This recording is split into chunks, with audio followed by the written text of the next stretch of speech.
Hello friends. Story of the day. The Lucky Girl by Shabnam Minwala. Chapter 1. The Challenge. Sumi was a lucky girl. At least that's what everybody said. She lived in a bright apartment, high above the roofs and the cars and noises of Mumbai. Her bedroom had candy striped wallpaper and a pink bed with flouncy frills. On the frills were purple bows, and sewn unto the bows were the tiniest, daintiest white roses. There was a little cot for Sumi's doll and fluttery curtains at the window. If Sumi stood up the tiptoes and stared past trees and terraces, she could see a triangle of the grey sea. On the other side of Sumi's room were shelves crammed with teddy bears and Beanie Boos, books and board, games and crayons and glitter paint. "You're so lucky," all her friends said as they patted the balls and the teddy bears. "I wish I had a pink bed. I wish I had a cot for my dollies. Lucky girl," all the aunties would exclaim. "You have a sea view." Sumi smiled politely, but she didn't feel very lucky. Sumi was not the kind of girl who cared too much about the pink beds, grey seas, and the stuffed squirrels. She was the kind of girl who cared about food, and yet she was always hungry and a little sad, which was pity. The problem, of course, was Sumi's mother. If it was not as if Sumi's mother didn't like food, she loved it. She not only loved it, she cooked it. She not only cooked it, she wrote cookbooks. Not just only cookbooks either. She wrote the most famous cookbooks in Mumbai. They were called Cooking with Pammi. Wherever she went, people recognized Pammi.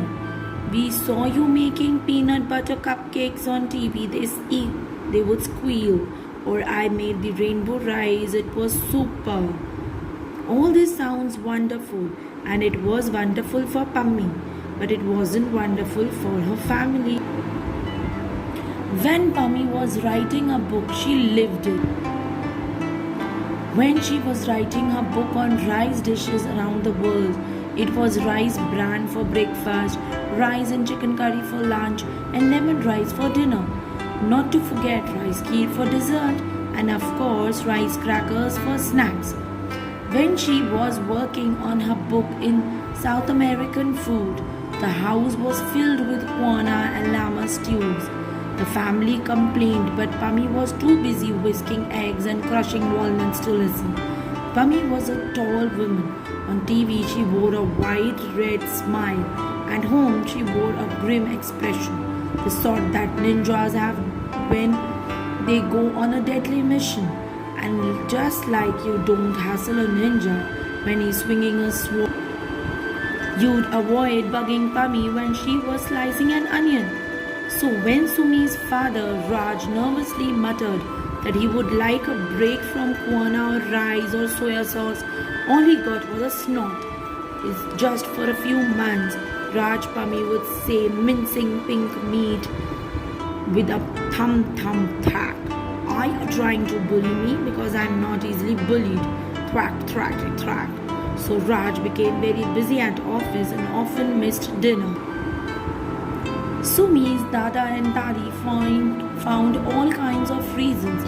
A bleeding finger, a cousin visiting from Delhi, a Russian folk dance show, to rush out of the house just before meals. So often it was just the Sumi and Pammi and the Pammi's notebook at the dinner table. Pammi had already written 6 cookbooks. The first book had been about cakes and candies, but that was before Sumi was born, which was rotten timing. When Sumi was very small, Pammi had written a Chinese cookbook. The whole house had smelled of soya sauce. Pammi had played tinkly music all the day and called her daughter baby Dim Sum. During that year, everybody in the house had to eat pig's feet and chicken breaks except Sumi. Sumi was still a baby. Then so she was allowed to mashed carrots, watery khichdi. Everybody was jealous of the baby Dim Sum and even tried to steal her khichdi. That's how bad things were. But now Sumi was no longer a baby.